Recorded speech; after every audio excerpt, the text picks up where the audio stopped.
March மாதம் 26ஆம் தேதி இன்றைய நாள். ஈரான் மீது திடீர் தாக்குதல் நடத்தி அதன் முக்கிய தலைகளை அழித்து விட்டால் உள்ளூரில் ஒரு கலகம் ஏற்படும் என்றும், அரசோடு முரண்பட்டு நிற்கும் மக்கள் வீதிக்கு வந்து ஆட்சியை வீழ்த்துவார்கள் என்றும் மொசாட் கொடுத்த ஒரு ஆலோசனையின்படிதான் ஈரான் மீது அமெரிக்காவும் இஸ்ரேலும் தாக்குதல் நடத்தியதாக பிரபலமான நியூயார்க் டைம்ஸ் பத்திரிகை செய்தி வெளியிட்டிருக்கிறது.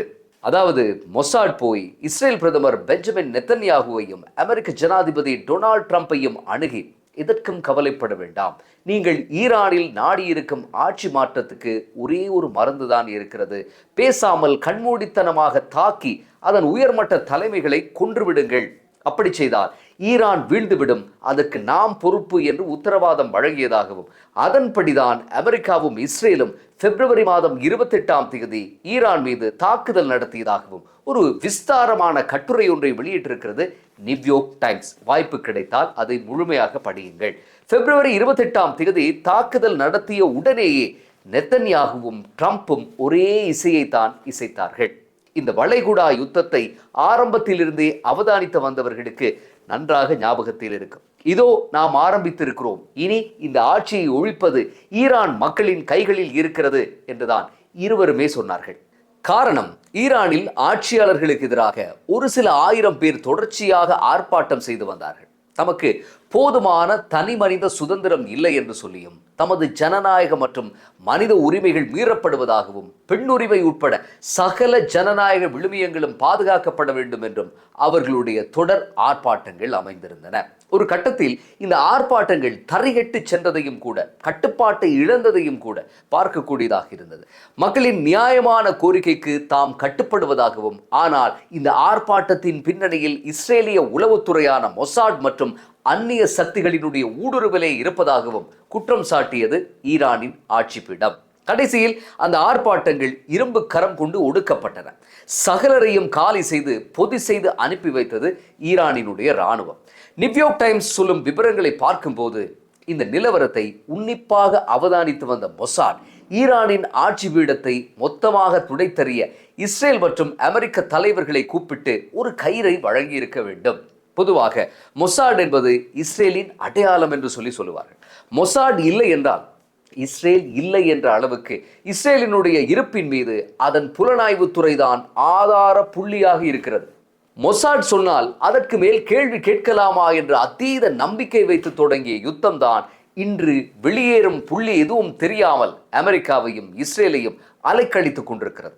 மொசாடின் ஆலோசனைப்படி ஆரம்பத்தில் எல்லாம் சரியாகத்தான் நடந்தன. ஈரானுக்கு எல்லாமாக இருந்த ஆன்மீக தலைவரான ஆயத்துல்லா ஹொமேனி கொல்லப்பட்டார். பாதுகாப்பு செயலாளர் அல் லர்ஜானி கொல்லப்பட்டார். அமைச்சர்கள், இராணுவத்தினுடைய உயர் புள்ளிகள் என்று ஈரானின் உயர்மட்ட தலைவர்கள் பலர் மாண்டு போனார்கள். ஆனால் மொசாட் சொன்னபடி எதுவும் நடக்கவில்லை. மக்கள் யாரும் வீதிக்கு வரவும் இல்லை. இதுதான் சந்தர்ப்பம் என்று ஆட்சிக்கு உரிமை கோரவும் கூட இல்லை.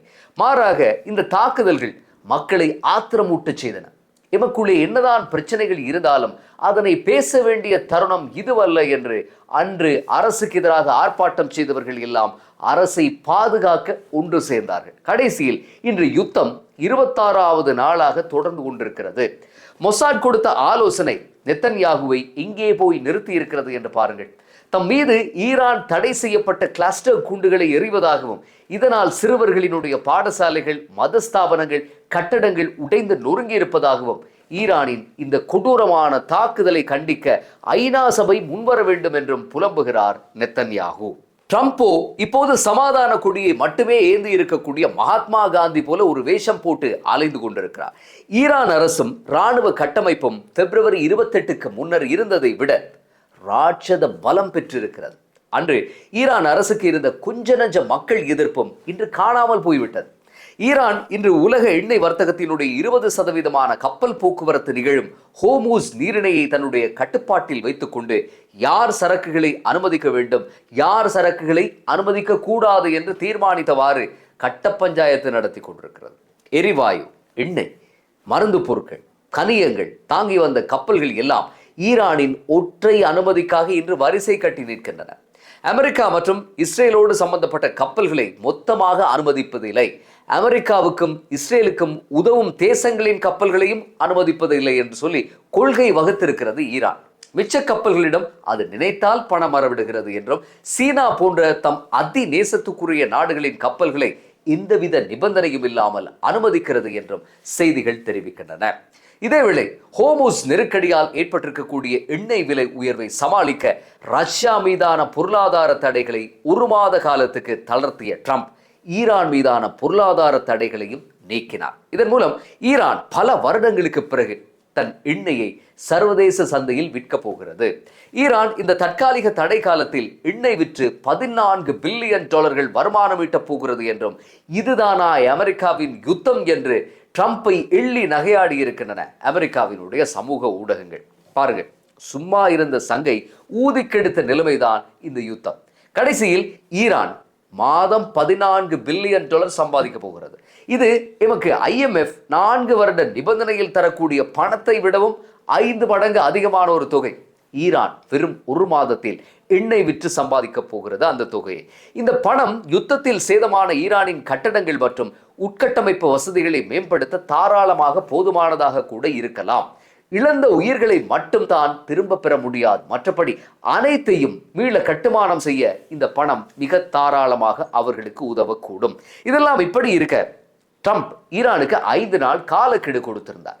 ஈரானை தாக்கும் திட்டத்தை 5 நாட்களால் ஒத்தி போட்டேன் என்று சொன்னார் ட்ரம்ப். அதாவது ஹோர்முஸ் நீரிணையை ஈரான் பழையபடி திறந்து வர்த்தக போக்குவரத்துக்கு அனுமதிக்காமல் இருந்தால் அடுத்த 48 மணித்தியாலத்தில் ஈரானின் எரிசக்தி நிலையங்கள், மின்னணு நிலையங்கள் எல்லாவற்றையும் தாக்கி தரைமட்டமாக்கப் போவதாக 22ஆம் தேதி ஞாயிறு அதிகாலை இலங்கை நேரப்படி ட்ரம்ப் தெரிவித்திருந்தார். இதற்கு பதிலளித்த ஈரான் என்ன சொன்னது? அப்படி தாக்கினால் வளைகுடா நாடுகளில் இருக்கும் அமெரிக்க இராணுவ தளங்கள் மற்றும் மின் உற்பத்தி தளங்கள், எரிசக்தி நிலையங்கள், மிக முக்கியமாக கடல் நீரை குடிநீராக்கும் சுத்திகரிப்பு நிலையங்கள் என்று ஒன்றையும் மிச்சம் வைக்காமல் தாக்கி அழிக்கப் போவதாக பயமுறுத்தி இருந்தது.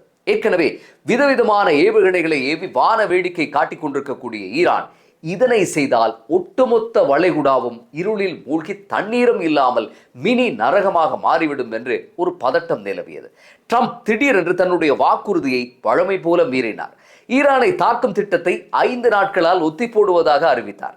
ட்ரம்ப் அதனை தொடர்ந்து அவராகவே முன்வந்து தாம் ஈரானுடன் பேச்சுவார்த்தை நடத்தி கொண்டிருப்பதாகவும் எல்லாம் நல்ல நிலைமையில் போய்கொண்டிருப்பதாகவும் சொன்னார். ஆனால் ஈரானின் வெளிவிவகார அமைச்சர் அப்பாஸ் அர்காஷியோ ட்ரம்புடன் நாம் எந்தவித பேச்சுவார்த்தையும் நடத்தவில்லை என்று சொல்லுகிறார். ஈரானின் ஊடகங்களோ ட்ரம்ப் தனக்குள்ளே பேசிக் கொண்டிருப்பதாகவும் நக்கலடித்திருந்தன. ஈரானின் அரசு தொலைக்காட்சி இதற்கெல்லாம் ஒருபடி மேலே போய் செஜ்ஜீல் என்பவர் அமெரிக்காவுடன் பேச்சுவார்த்தை நடத்தி கொண்டிருக்கிறார் என்றது. யார் செஜ்ஜீல் என்று எல்லோரும் பரபரப்பான போது, செஜ்ஜீல் என்பது மனிதன் அல்ல, அது 2000 கிலோமீட்டர் தூரத்தை 1000 கிலோ வெடிபொருட்களோடு 5 நிமிடத்தில் தாவக்கூடிய, கடந்து செல்லக்கூடிய ஏவுகணை என்றது ஈரானிய அரச ஊடகம். இப்படி ரணகளத்திலும் கிளுகிழுப்புகளுக்கு பஞ்சமே இருக்கவில்லை. இதேவேளை அமெரிக்காவினுடைய துணை ஜனாதிபதியும் வெளிவிவகார அமைச்சரும் ஈரானுடன் பேச்சுவார்த்தை மேசையில் உட்கார்வார்கள் என்று அமெரிக்கா அறிவித்தது.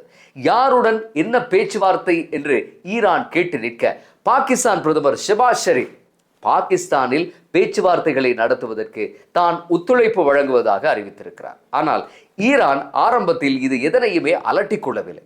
வழக்கம் போல ஏவுகணை விழா நடத்துவதில் தான் அவர்கள் இன்னமும் மும்முரமாக இருக்கிறார்கள். சீனாவும் வந்து பேசி பார்த்தது. இது 2-3 நாடுகளோடு சம்பந்தப்பட்ட யுத்தம் அல்ல, உலகமே ஸ்தம்பித்து நிற்கிறது, பேச்சுவார்த்தை ஒன்றுதான் பலனளிக்கும் என்றார் சீனாவினுடைய வெளிவிவகார அமைச்சர். ஆனால் ஈரானோ தாம் 2 தடவை பேச்சுவார்த்தையில் இருக்கும் போதுதான் தாக்கப்பட்டதாகவும் அமெரிக்கா என்பது நம்பக்கூடிய தேசம் அல்ல என்றும் பதிலுக்கு கராராக சொல்லிவிட்டது. இப்படி ஒரு நிலைமையில் அமெரிக்காவின் 1000 பாராசூட் வீரர்கள் கொண்ட படை ஒன்று ஈரானுக்குள் ஊடுருவப் போவதாக செய்திகள் மின்னல் அடிக்க தொடங்கி இருக்கின்றன. அமெரிக்கா ஈரானுக்குள் தரைப்படையை அனுப்பப் போகிறதா என்று சந்தேகம் கிளம்பி இருக்கிறது. இதுவரை இது பற்றி அமெரிக்கா இன்னமும் முறையாக எந்த விதமான அறிவித்தலும் விடுக்கவில்லை. ஒருவேளை அமெரிக்கா ஒரு கடைசி தேர்வாக இப்படி 1000 பேராக படையை இறக்க ஏதாவது திட்டம் தீட்டி இருக்கவும் கூடும். அல்லது ஈரானுக்கு படம் காட்ட இப்படி ஒரு கோமாளி கூத்தை அரங்கேற்றி இருக்கவும் கூடும். ஒரு பக்கம் சமாதானம் பேசிக்கொண்டு மறுபக்கம் இப்படி படைகளை ஏற்றும் வீடியோக்களை ஒளிபரப்பிக் கொண்டிருந்தது அமெரிக்கா. இது பற்றி கருத்து தெரிவித்திருந்த ஈரானின் நாடாளுமன்ற சபாநாயகர் இஸ்ரேலின் பிரதமர் நெதன்யாகுவின் தவறான முடிவுகளுக்கு அமெரிக்க படை வீரர்கள் பலியாக போவார்கள் என்று எச்சரித்திருந்தார். இதற்கெல்லாம் முன்பு ஈரானில் அமெரிக்க படைகள் நுழைந்தால் நீங்கள் எப்படி எதிர்கொள்வீர்கள் என்று ஈரானின் வெளிவிவகார அமைச்சர் அப்பாஸ் அர்காஷி ஊடகவியலாளர் ஒருவர் கேட்டபோது அவர் தமிழ் சினிமா ஹீரோ பாணியில் கூலிங் கிளாஸ் ஒன்றையும் போட்டுக்கொண்டு வி ஆர் வெயிட்டிங் என்று பதில் சொல்லியிருந்தார். ஈரான் ஒன்றும் ஈராக்கோ லிபியாவோ அல்ல. ஈரானின் தரை தோற்றம் அமெரிக்காவுக்கு படு மோசமான அனுபவமாக அமையும் என்று போரியல் வல்லுநர்கள் நேர்காணல்களை கொடுக்க தலைப்பட்டார்கள். மர்மங்களின் பரமபிதா ட்ரம்ப் உண்மையில் என்னதான் செய்து கொள்ளப் போகிறார் என்று ஒரு நிச்சயமில்லாத தன்மை எங்கும் படர தொடங்கி இருந்தது. இப்போதும் அப்படியேதான் இருக்கிறது. ட்ரம்ப் என்னதான் 5 நாட்கள் யுத்தத்தை ஒத்தி போட்டாலும் தான் தொடர்வேன் என்று நெத்தன்யாகு அறிவித்திருக்கிறார். ட்ரம்புக்கும் நெத்தன்யாகுவுக்கும் இடையில் கருத்து முரண்பாடு ஏற்பட்டிருப்பதாகவும் உலக பொருளாதார மற்றும் எரிபொருள் நெருக்கடிகளால் ஏற்பட்டுக் கொண்டிருக்கக்கூடிய அழுத்தத்தை தாங்க முடியாமல் ட்ரம்ப் எல்லாவற்றையும் போட்டுவிட்டு மெதுவாக தப்பிக்க பார்க்கிறார் என்றும் சர்வதேச ஊடகங்களில் கட்டுரைகள் எழுதப்பட்டிருந்தன. இதேவேளை பாகிஸ்தான் மூலம் ஈரானுக்கு 15 நிபந்தனைகளை விதித்து பேச்சுவார்த்தைக்கு தயார் என்றது அமெரிக்கா. ஈரானின் ஏவுகணை வீச்சு மட்டுப்படுத்தப்பட வேண்டும், செறிவூட்டப்பட்ட யுரேனியம் வரம்புகளுக்கு உட்பட்டிருக்க வேண்டும், ஈரானின் மண்ணில் அணு ஆயுதங்களுக்கு அனுமதி அளிக்க கூடாது என்று 15 நிபந்தனைகள் சேர்க்கப்பட்டிருந்தன. இதையெல்லாம் நிறைவேற்றினால் ஈரான் மீதான அனைத்து பொருளாதார தடைகளும் நீக்கப்படும். இனிமேல் ஈரான் மீது தாக்குதல் நடத்தப்படாது என்று உத்தரவாதம் அளிக்கப்பட்டிருந்தது. ஆனால் ஈரான் அமெரிக்காவினுடைய நிபந்தனைகளை முற்றாக நிராகரித்து விட்டது. அமெரிக்கா மற்றும் இஸ்ரேலின் ஆக்கிரமிப்பும் படுகொலைகளும் நிறுத்தப்பட வேண்டும், போர் மீண்டும் நிகழாது என்பதை உறுதி செய்யும் உத்தரவாதம் வழங்கப்பட வேண்டும், போரினால் ஏற்பட்ட சேதங்களுக்கு இழப்பீடு வழங்கப்பட வேண்டும், ஹோமோஸ் நீரிணையில் ஈரானின் ஆளுகை என்றைக்கும் இருக்கும் என்று சொல்லிவிட்டது ஈரான். முன்னதாக ஈரான் வளைகுடா நாடுகளில் இருக்கும் அமெரிக்க படைத்தளங்கள் அகற்றப்பட வேண்டும், தம் மீதான அனைத்து பொருளாதார தடைகளும் நீக்கப்பட வேண்டும் என்று தெரிவித்திருந்தது. இப்போது அதனுடன் சேர்த்துத்தான் இதையும் சொல்லி இருக்கிறது ஈரான். என்ன நடக்கப் போகிறது? அமெரிக்காவின் நிபந்தனைகளை முற்றுமுழுதாக ஏற்றுக்கொள்ளும் நிலையில் ஈரானும் இல்லை, ஈரானின் நிபந்தனைகளை கண்ணை மூடிக்கொண்டு ஏற்றுக்கொள்ளும் நிலையில் அமெரிக்காவும் இல்லை. பேச்சுவார்த்தை என்றும் 5 நாள் யுத்த நிறுத்தம் என்றும் நாடகமாடிய அமெரிக்கா ஈரானின் எரிபொருள் வளமிகு காக் தீவுகளை முற்றுகையிட பார்க்கிறதா என்று ஒரு பலத்த சந்தேகமும் கூட இப்போது நிலவிக் கொண்டிருக்கிறது. அப்படி ஒன்று நடந்தால் எதிரி நினையாத புறத்திலிருந்து தாக்கப்படுவார் என்று அறிவித்திருக்கிறது ஈரானிய புரட்சிகர காவல் படை. இது இப்படியே தொடர்ந்தால் என்னவாகும் உலகத்தினுடைய நிலைமை? பிலிப்பைன்ஸில் எரிபொருள் தட்டுப்பாடு ஏற்பட்டிருக்கிறது. ஆஸ்திரேலியா நியூசிலாந்துக்கான விமான பயணங்களை நிறுத்தி இருக்கிறது. இந்தியாவில் திடீர் எரிபொருள் வரிசைகள் முளைத்திருக்கின்றன. இன்னும் 1 மாதம் இந்த பிரச்சனை தொடர்ந்தால் ஐரோப்பா எண்ணெயின்றி திண்டாடி தெருவில் நிற்கக்கூடிய ஒரு நிலை ஏற்படும் என்று சொல்லுகிறார்கள். யார் நிறுத்தப் போகிறார்கள் இந்த போரை? இந்த ஒட்டுமொத்த மோதலையும் உற்று நோக்கினால் ஒன்று மட்டும் தெளிவாக தெரிகிறது. உளவுத்துறையினுடைய ஒரு தவறான கணக்கு ஒரு வல்லரசையே நிலைகுலைய செய்யும் வல்லமை கொண்டது. ஆட்சியை வீழ்த்துவோம் என்று சொல்லி திட்டமிட்டு களமிறங்கிய இஸ்ரேலும் அமெரிக்காவும் இன்று ஈரானின் பிடிவாதமான தற்காப்புக்கு முன்னால் ராஜதந்திர ரீதியாக தடுமாறி நிற்கின்றன. மக்களை புரட்சி செய்ய வைப்போம் என்ற மொசாடினுடைய திட்டம் மாறாக ஈரானிய மக்களை தங்கள் அரசுடன் ஒன்றிணைய செய்து ஈரானை முன்னெப்போதையும் விட இராணுவ ரீதியாகவும் பொருளாதார ரீதியாகவும் பலமடைய செய்திருக்கிறது. இறுதியில் ஈரானின் செஜ்ஜில் ஏவுகணைகளும் அமெரிக்காவின் பொருளாதார தடைகளும் யாருக்கு வெற்றியை தேடித்தரும் என்பது ஒருபுறம் இருக்கட்டும். ஆனால் இந்த அதிகார போட்டியில் பலியாவது என்னவோ சாமானிய மக்களின் வாழ்வாதாரமும் உலக அமைதியும் தான். யுத்தம் என்பது ஒருபோதும் வெற்றியை தீர்மானிப்பதில்லை, அது யார் எஞ்சியிருக்கிறார்கள் என்பதை மட்டுமே தீர்மானிக்கிறது. ஹோமோஸ் நீரிணையில் முடங்கி கிடக்கும் கப்பல்களைப் போல உலக அமைதியும் இன்று ஒரு பெரிய கேள்விக்குறியின் பின்னால் முடங்கி கிடக்கிறது. மீண்டும் நாளை சந்திப்போம். நன்றி.